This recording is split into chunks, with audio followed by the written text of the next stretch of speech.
तारम भित्तारम कर्म भूरताम ज्ञातारम विश्व तत्वानाम वंदे तद्गुण लब्धे।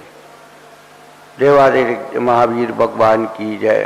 गोमटेश्वर बाहुबली भगवान की जय। कलतरवर्तेज भगवान की जय। गासांगमयी जन्मानी माता की जय। कुंद कुंदाचार्य भगवान की जय। 20वीं सदी के प्रथमाचार्य चक्रवर्ती आचार्य श्री शांत सागर जी महाराज जय। सत्यति पट्टाधी आचार्य श्रोमणी गुरुवर्षि धर्म सागर जी महाराज की जय। हम शिक्षा विज्ञान श्रोमणी आचार्य कल्पी सुसागर जी महाराज की जय। तीन कम नौ करुण राज की जय। बोले परम पूज्य प्रकाशन वाले की मुनि श्री अमित सागर जी महाराज की समस्त मुनि संघ की। धर्मानुरागी भव्य आत्माओं, आज लौकिक दिवस शिक्षक दिवस है।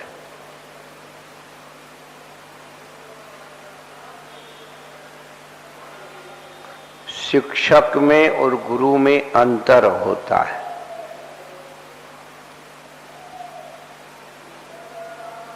शिक्षक शिक्षा देता है और शिक्षा हमेशा सूत्र रूप होती है, संक्षेप होती है,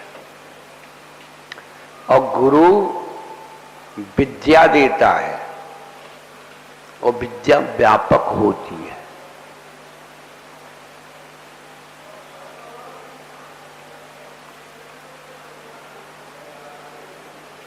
क्योंकि गुरु का ज्ञान भी विकसित होता है, व्यापक होता है।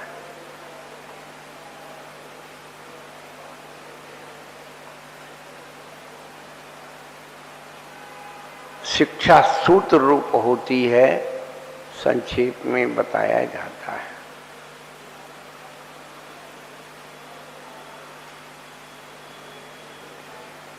इसलिए विद्यार्थी और शिष्य में अंतर होता है।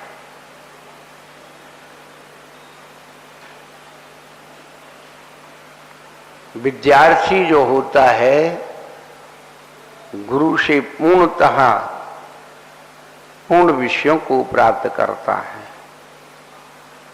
और शिष्य जो होता है अपना विषय चुन करके उतने में ही सीमित हो जाता है।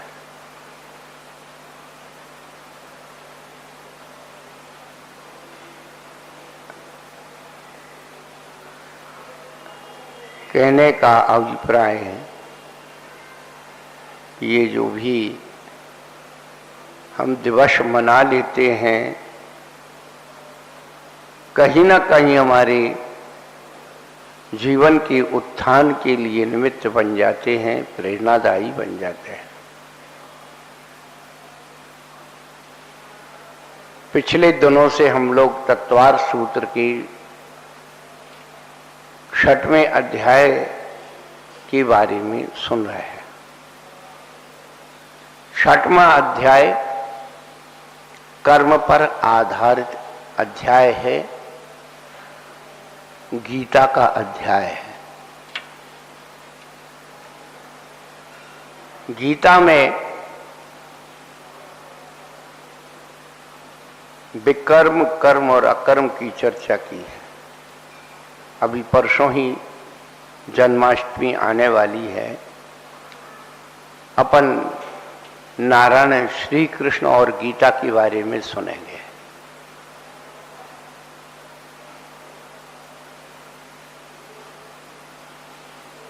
सभी धर्मों में कर्म की चर्चा है।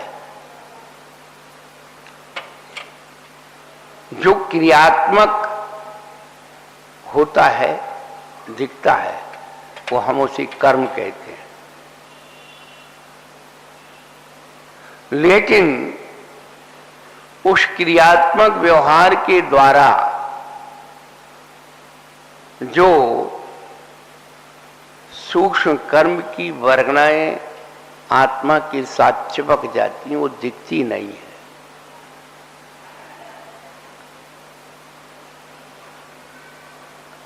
वो कर्म वर्गणाएं कैसे आती हैं? कर्म के द्वारा ही कर्म वर्गणाएं आती हैं। और कर्म व्यक्ति शरीर, वचन और मन के द्वारा करता है।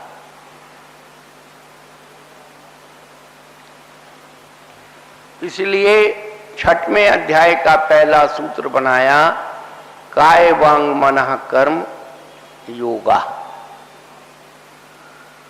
तीनों की क्रियाओं का नाम योग रख दिया। अब योग तो है, तो कैसा है? कहती शुभा पुण्यस्या शुभापा। मन वचन काय को हम अच्छे कर्म में लगाएंगे, शुभ में लगाएंगे तो पुण्य का आश्रय होगा, और उसी मन वचन काय को अशुभ में लगाएंगे तो पाप का आश्रय होगा। विश्व के जितने भी धर्म हैं इन दो ही बातों पर आधारित हैं। बुराइयों से बचा करके अच्छाइयों में लाना। जितने भी संत महात्मा धर्मोपदेश करने वाले और लिखने वाले, बोलने वाले, सब एक ही बात, अच्छा कर्म करो।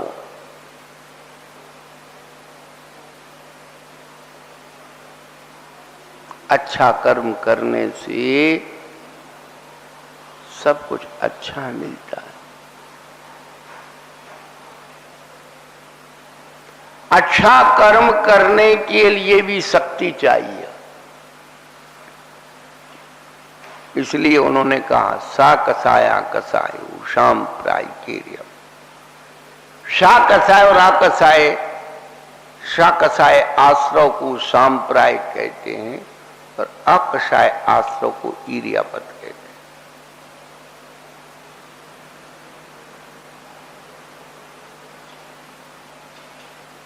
आश्रव तो होगा, उन कर्म की वर्गनाओं में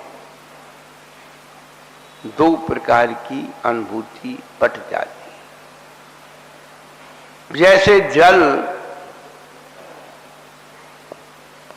जब नींबू के पेड़ में जाएगा तो खट्टा हो जाएगा, नीम के पेड़ में जाएगा तो कड़वा हो जाएगा। वही जल जब गन्ने के पेड़ में जाता है तो मीठा हो जाता है। ऐसी हमारी मन वचन काय में सी आकर्षित होने वाली कर्म की वर्गणाएं फीलिंग कर सकते हैं हम लोग, बिल्कुल कर सकते हैं। आप लोहे का टुकड़ा ले लीजिए और चुंबक ले लीजिए, जितनी पावरफुल चुंबक होगी आप दोनों ऐसे रखें, लेकिन चुंबक लोहे के टुकड़े को अपनी तरफ खींचती है।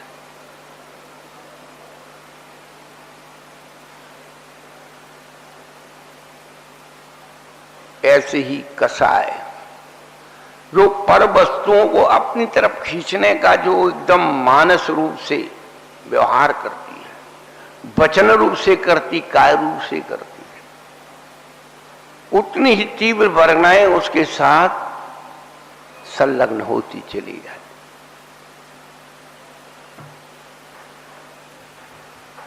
पाप रूप में आकर्षित होंगी तो उन वर्गनाओं का स्वरूप कैसा हो जाएगा? नीम कांजी विष हलाहल। उन वर्गनाओं में स्वाद कैसा आ जाएगा?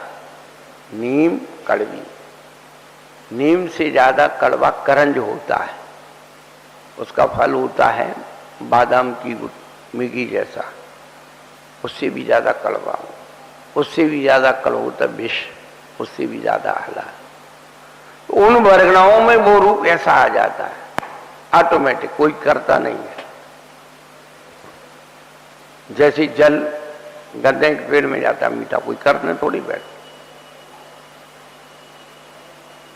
और जो हमारी वृत्ति मन वचन काय की वृत्ति अच्छे लोगों की संगति में, अच्छे लोगों की, आचरण वालों की, व्यवहार वालों की संगति में जाती है, तो उसमें गुड़, खांड, शर्करा, अमृत रूप स्वाद आता है।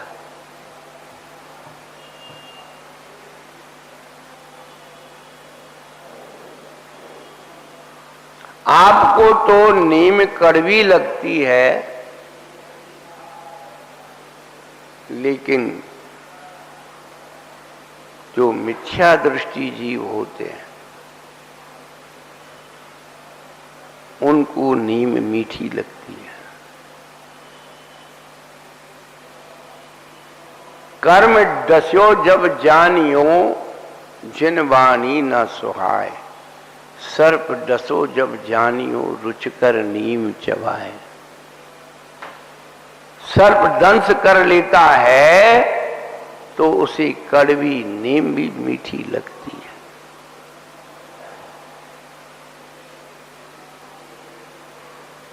अच्छी बात बुरी लगती है मिथ्या दृष्टि जीव को।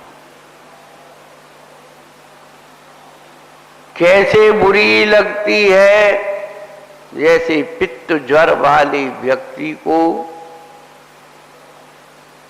मिश्री घुला हुआ दूध कड़वा लगता है, बुखार आता है, पर मीठा दूध पीने के लिए कोई दे तो कैसा लगता है? ये कोई व्यक्तिगत धर्म की बात नहीं कि जैन धर्म में पैदा हुए उनको ही कड़वा लगता हो। किसी भी धर्म मजहब संस्कृति में पैदा हो, बुखार आ जाए तो जी जो है मीठा दूध कड़वा लगता है।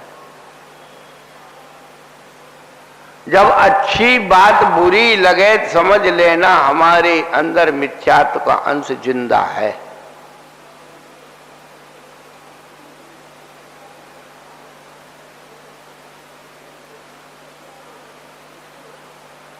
मिथ्या दृष्टि और सम्यक दृष्टि की यही पहचान।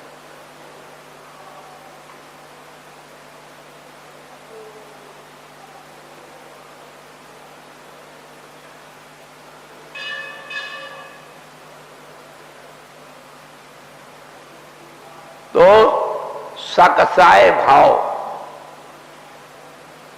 सांप्रदायिक आश्रय कहलाता है। जो सोचिए आप, और आपके रसोई घर में एक ही कपड़े से स्लैब पोंछ रहे, उसी से चम्मच पहुंच दी, उसी से कटोरी पहुंच दी, उसी से थाली पहुंच दी और जिमाए जा रहे हैं।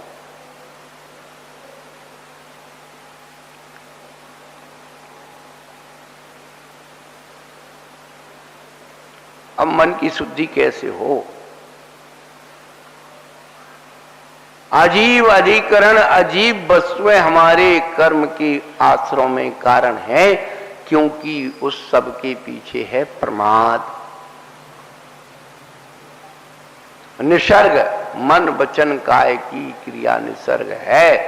कोई भी चीज रख करके आप भूल गए, खराब हो गई, मर्यादा से रहित हो गई, जीभ पड़ गए उसके अंदर, तो क्या होगा? पाप बंद होगा। उसी मन वचन काय से संभालते रहना ही निसर्ग है।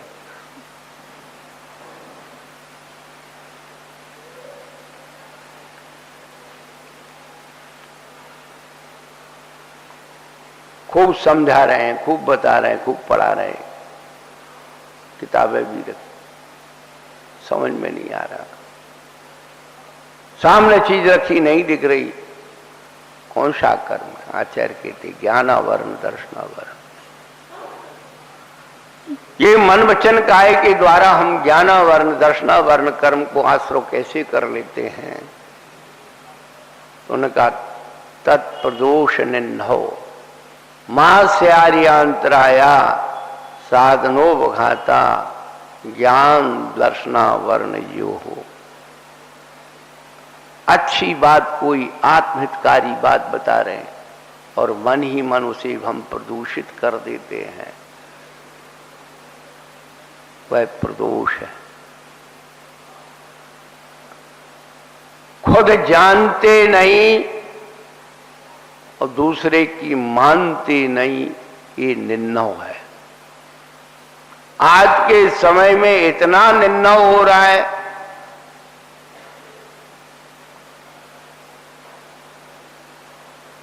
महाराज जी हम परिक्रमा लगा रहे थे मंदिर में रात में, और एक भाई साहब कहने लगे कि मंदिर में रात्रि में परिक्रमा नहीं लगाना चाहिए, पाप बंद होता। जब मंदिर की एक परिक्रमा लगाने में पाप बंद होता है तो रात में घर से मंदिर तक आने में पाप बंद नहीं होगा। पहली बात। दूसरी बात ये बता, कौन से शास्त्र में लिखी है? शास्त्र निकाल के दिखा। तो खुद जानता नहीं है, कहता है ऐसा नहीं करना, ऐसा नहीं करना, और उससे पूछे कि कैसा करना शास्त्र में दिखा दे, तो पता नहीं है। इसका नाम है निंदा। अपने अज्ञान को ज्ञान रूप प्रदर्शित करने की भावना का नाम निंदा है। हर गांव में एक ना एक लकटकिया पैदा होते। अकल नहीं कौड़ी की कहते तनख्वाहें बढ़ाओ। अंग्रेजों के जमाने का समय था, पूरे गांव के गांव अनपढ़ होते थे। कोटला गांव है, वहां का एक युवक फिरोजाबाद घूमने आया, घूम रहा था, घूमते घूमते वहां से निकला जहां अंग्रेज लोग अपनी स्कूल बच्चों को पढ़ाते थे। पहले पढ़ाई होती थी, बच्चे एक बोलता था, सब चिल्लाते थे ABCD EFG ABCD। उसने सुन लिया ABCD EFG, याद कर लिया और पहुंच गया गांव में। कोई उससे बात करे ABCD EFG, सारे गांव के लोग यार भैया अपने यहां तो एक पढ़ा लिखा हो गया,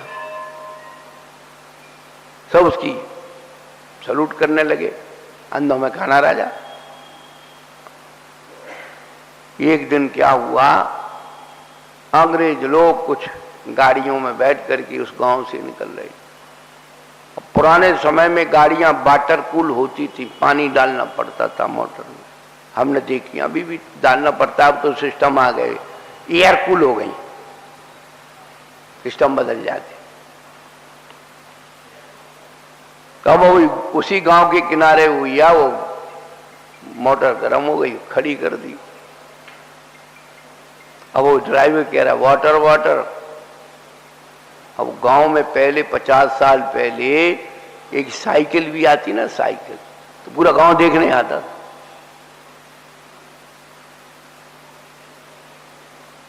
और गांव में भीड़ लग गई, सब ने। अब वो कहे वाटर वाटर, अब कोई समझे नहीं क्या वाटर।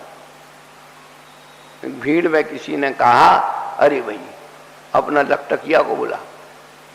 गर्मी के दिन थे, एक लड़का गया भाग, अरे तू यहां सो रहा, चल अपने गांव में अंग्रेज आए।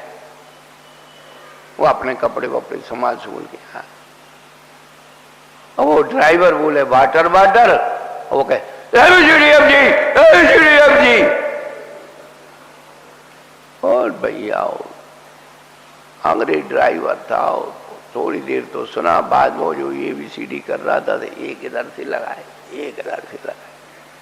तब तक तो मोटर वैसी ठंडी हो गई थी, स्टार्ट की और आगे ले गए।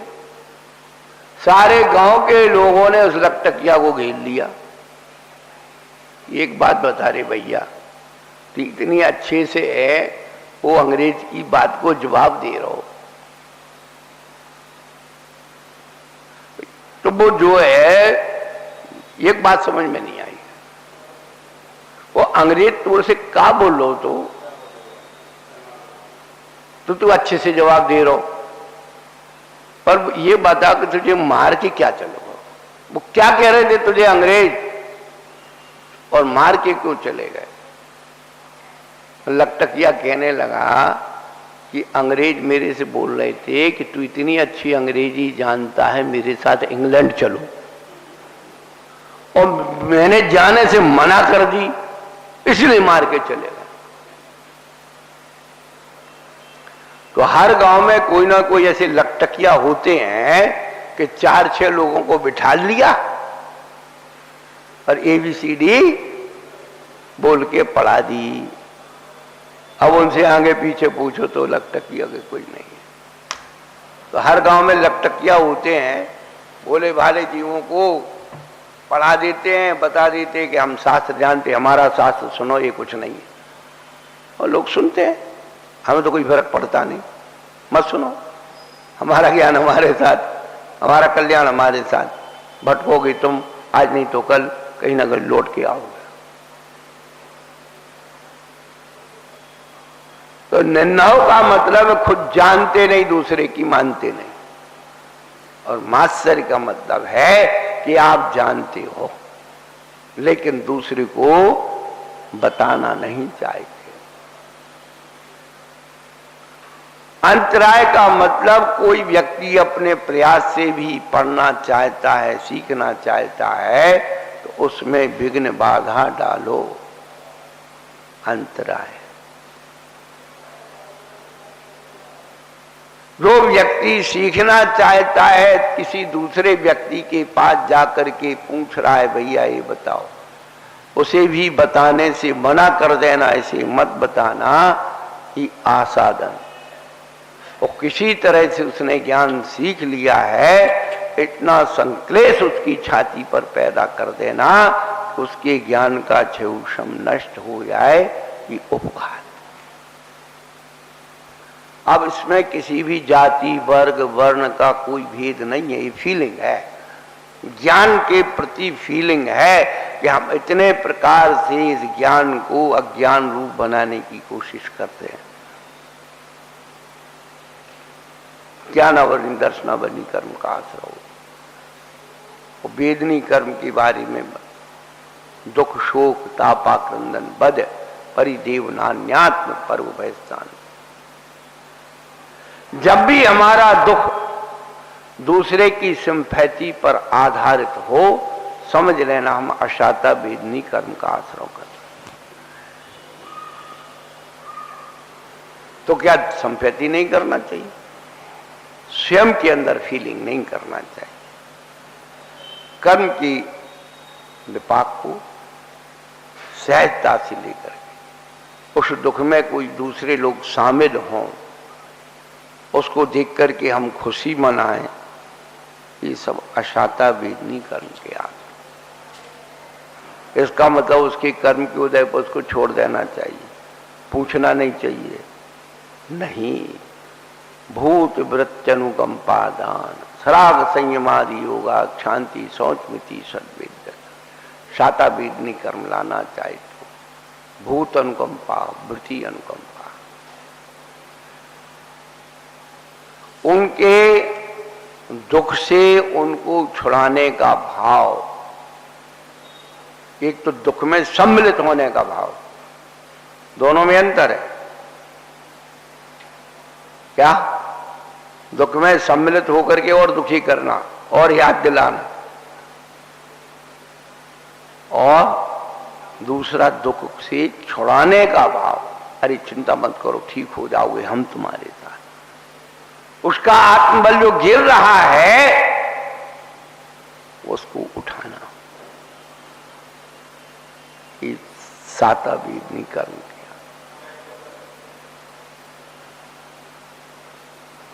भूत अनुकंपा, वृत्ति अनुकंपा, दान, सराग संयम आदि का योग, शांति, दूसरे के अंदर की कसाय को निकाल देना क्षमा है, और स्वयं के अंदर कसाय आदि भाव प्रकट ना होने देना शांति है। क्षमा और शांति में अंतर है। कसायों के साइड इफेक्ट को याद करके कि नहीं, इससे मेरा नुकसान हो जाएगा, मुझे ऐसी कसाय नहीं करना, ऐसे भाव का नाम शांति है, और तीव्र साता वेदनी कर्म का नो कर्म। और दूसरे के अंदर की कसाय निकाल देना, निकलवा देना, वो क्षमा है। शौच, निर्लोभता,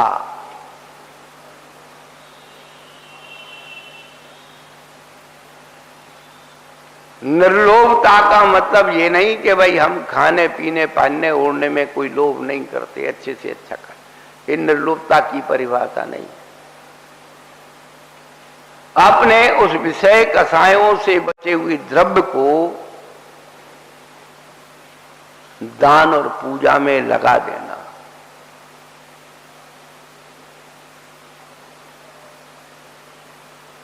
और अंत भगवान के तीव्र साता वेदनी कर्म का आश्रय। आप उनकी आराधना में अपने द्रव्य को लगाइए। आरत पूजन तत्परता और बाल वृद्ध तपो वैयावृत्ति कर्म। बालक वृद्ध और तपस्वी की वैयावृत्ति करने में अपने तन मन धन को लगाने से तीव्र साता वेदनीय कर्म का आश्रय होता है।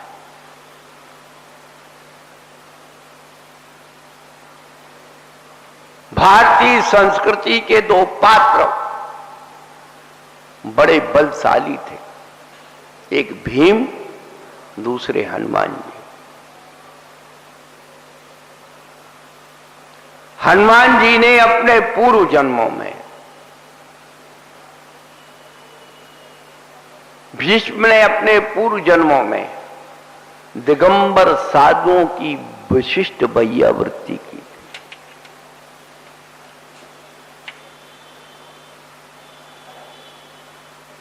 साधुओं की वैयावृत्ति करने से विशिष्ट बल मिलता है, शक्ति विशेष आती है।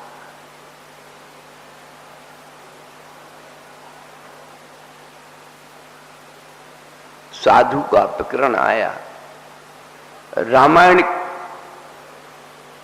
रामचरितमानस की आरण्य कांड में साधुओं की चर्चा है। एक दिन नारद जी रामचंद्र जी के पास बहुत दिन बाद पहुंचे, तो पूछा रामचंद्र जी ने कि भाई नारद जी इतने दिन कहां रहे? नारद जी कहते मैं संतों की सेवा में। तो रामचंद्र जी ने पूछा भाई कैसे संतों की सेवा की? तो नारद जी क्या कहते हैं? संतन के लक्षण रघुवीरा, हरहु नाथ भव भंजन भीरा। तिन में से मैं कछु गुण कहूं, तिन से मैं उनके बस रहूं।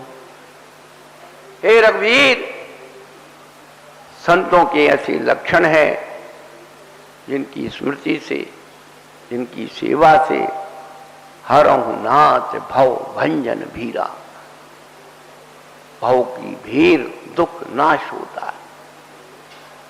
बहुत सारे गुण हैं, हम थोड़े से गुण को बताएं जिन गुणों के कारण मैं उनके बस रहता हूं।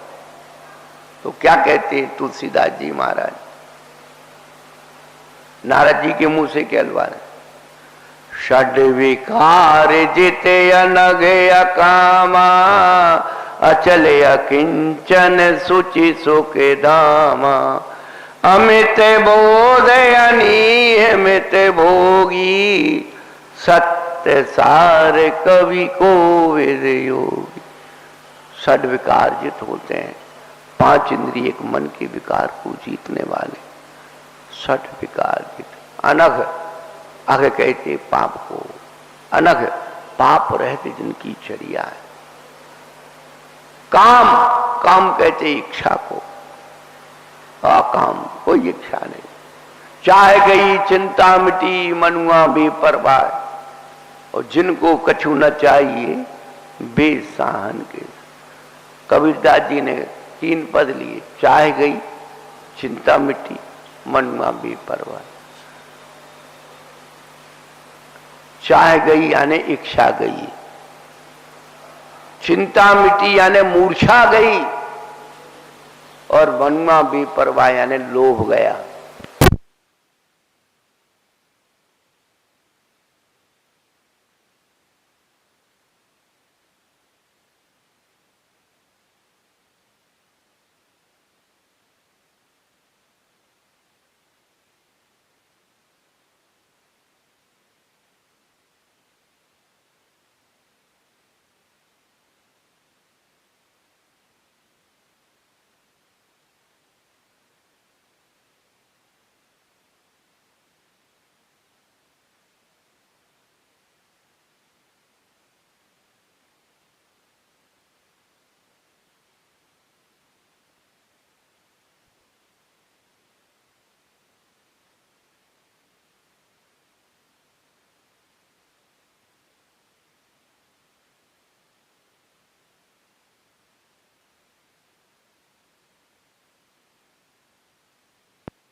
दिया।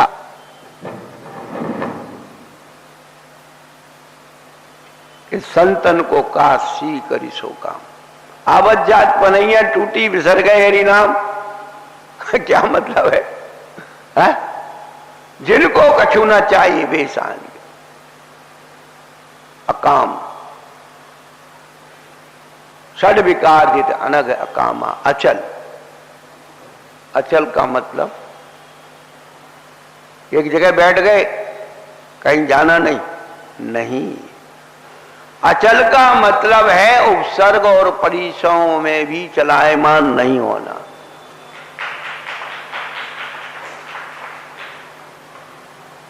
उपसर्ग परिसरों से घबराते नहीं है कि अचल है।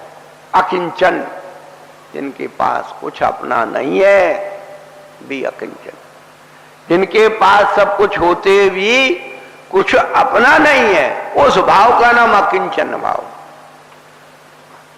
लोग उसको समझते हैं उनके पास कुछ नहीं है, और इनके पास तो देखो इतना फैला रखा है। अभी हम बता के आए भैया, ऐसे ऐसे संत महात्मा संसार में हैं, किसी का तो साथ में है और किसी का माथ में है। क्या जो बाहर दिख रहा है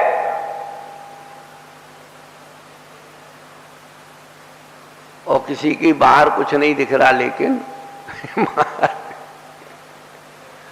बड़ी सूक्ष्मता है ये जैन दर्शन, बड़ी सूक्ष्मता की बात कर, किसी को नहीं लपेटता। हमारा भी यदि उसमें कहीं कुछ है, हम भी वहां नहीं है।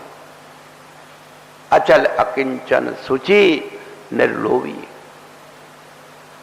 निर्लोभी होते हैं।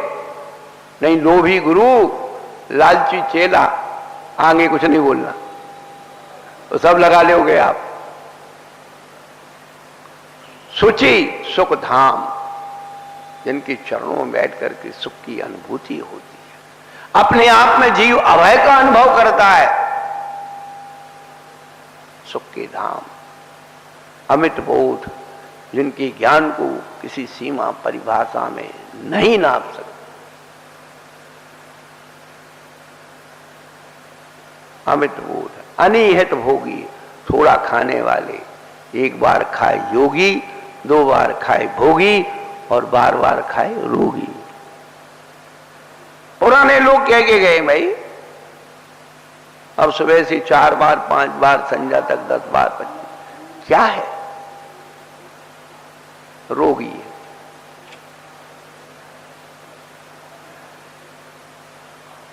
सत्य सार, बड़े बड़े ग्रंथों के सार को, निचोड़ को थोड़े में समझा देने वाले योगी होते हैं।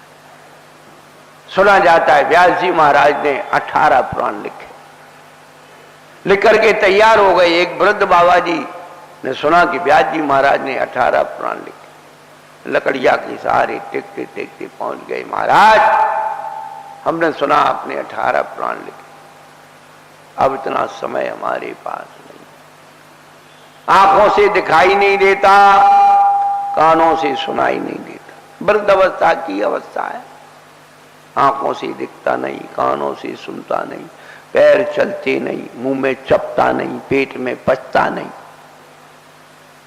मुंह से चपता नहीं, पेट में पचता नहीं, और सामने माल रखो तो बचता नहीं।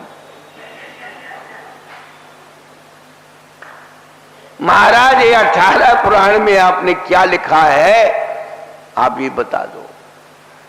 व्यास जी महाराज ने एक श्लोक बना दिया, अष्टादश पुराणेषु व्यासस्य वचनद्वयम् परोपकाराय पुण्याय पापाय प्रति। बड़े बड़े ग्रंथों के इस निचोड़ को एक में समझा देते। एक भव्य जीवात्मा पहुंच गया हमारे पूज्यपाद आचार्य भगवान के पास। 6वीं शताब्दी। क्या लगा महाराज, इतने सारे संत हैं, इतने सारे पंथ हैं, इतने सारे ग्रंथ हैं, कोई कहता यहां आओ तो कल्याण होगा, वहां जाओ तो कल्याण होगा, कोई ये करो तो कल्याण होगा, कोई वो करो तो कल्याण होगा, कोई ये पढ़ो तो कल्याण होगा, कोई वो पढ़ो तो कल्याण होगा। महाराज सुनते सुनते खोपड़ी खराब हो रही। आप तो ये बताओ सब ग्रंथों का सार क्या है, निचोड़ क्या है। उन पूज्य पादाचार्य ने इष्टोपदेश नाम का ग्रंथ लिखा और अंतिम की आसपास की वो कारिका है, जीवोश्चान्यः पुद्गलश्चान्यः इत्ततौ तत्व संग्रह यदन्यदुच्यते किंचि सोस्तु तस्यैव विस्तरः। जीव जुदा पोदे गले जुदा, जीव जुदा पोदे गले जुदा, यही तत्व का सार और कछु व्याख्यान है याही का विस्तार। चाहे समझो क्षणिक में, चाहे काले अनंत, जब समझो तब समझ लो घट में भगवन। इतनी सी बात समझने के लिए चाहे आज समझ, चाहे कल समझ, चाहे अनंत काल बाद समझ। जीव जुदा पुद्गल जुदा, यही तत्व का सार और कछु व्याख्यान याही का विस्तार। इतनी सी बात समझाने के लिए ही ग्रंथों में विस्तार है। अंत में तो निष्कर्ष इतना ही है कि इतना तू समझ गया तो तेरा कल्याण हो। बाकी के पढ़ता रहे पोथा पन्ना पोथा पन्ना। रामायण कितनी सी है, एक राम एक रामन्ना, बे छत्री बे बामन्ना, उनने उनकी सियारी, उनने उनकी लंका जरी, बात को बन गो बातन्ना और तुलसी लग जाए पोथन्ना। तो कहने का अभिप्राय है बंधुओं, अपनी चेतना को जगाइए। ये ज्ञान क्यों समझ में नहीं आ रहा है? क्योंकि हम सम्यक ज्ञानियों के सानिध्य में नहीं है। अचरा कचरा ज्ञान इकट्ठा कर लिया और ज्ञानी बन गए। अरे चूहे को मिल गई सुपारी और चूहा बन गया पनबाड़ी। ये नहीं चलेगा। धर्म तो धर्म के हिसाब से चलेगा, तभी अपना आत्मित होगा। चलो महावीर भगवान की जय। अपने परम पूज्य प्रकाशन वाले की श्री में सागर जी महाराज की, समस्त मुनि संघ की। समय से दोपहर में 2:30 बजे से अपनी कक्षा प्रारंभ है और